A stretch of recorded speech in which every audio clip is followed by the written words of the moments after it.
វីដេអូមួយនេះនាងខ្ញុំសូមផ្ដាំទៅបងស្ត្រីក៏ដូចជាបងបរិសុទ្ធជាពិសេសតែម្ដងចាជាពិសេសអូនដែលគាត់ឆាប់រលកក្នុងការរួមភេទចាហើយក៏គាត់មានដៃគូច្រើនអញ្ចឹងនាងខ្ញុំសូមផ្ដាំជូនទាំងអស់គ្នាតែម្ដងដោយសារតែគាត់អត់បានស្រាវជ្រាវចាគាត់បានដឹងច្បាស់ទៅលើជំងឺសពថ្ងៃនេះគឺវាកាចសាហាវក៏ដូចជាឆាប់ឆ្លងឆាប់កើតខ្លាំងមែនទែនទី1ជំងឺកាមរោគស៊ីម៉ូននេះចាគឺឆ្លងខ្លាំងមែនទែនចន្លោះពីអាយុ17ឆ្នាំទៅ33ឆ្នាំចាំមិនថាស្ត្រីឬក៏បុរសទេគឺឆ្លងច្រើនដូចគ្នាគឺតាមរយៈការរួមភេទចាតាមរយៈការមានដៃគូច្រើននឹងតែម្ដងចា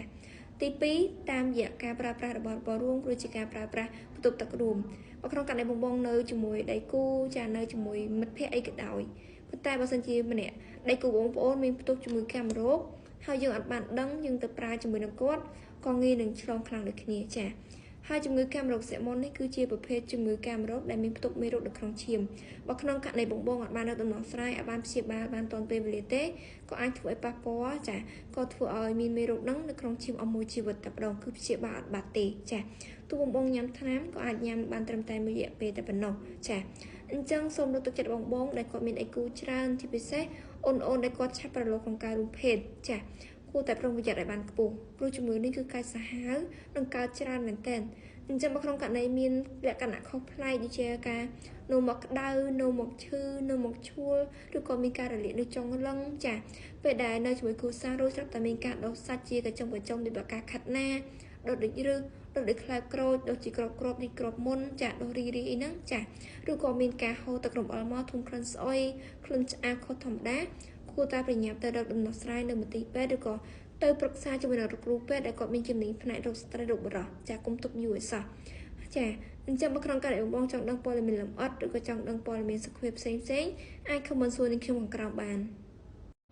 វីដេអូមួយនេះនាងខ្ញុំសូមផ្ដាំទៅបងស្ត្រីក៏ដូចជាបងបរិសុទ្ធជាពិសេសតែម្ដងចាជាពិសេសអូនដែលគាត់ឆាប់រលកក្នុងការរួមភេទចាហើយក៏គាត់មានដៃគូច្រើនអញ្ចឹងនាងខ្ញុំសូមផ្ដាំជូនទាំងអស់គ្នាតែម្ដង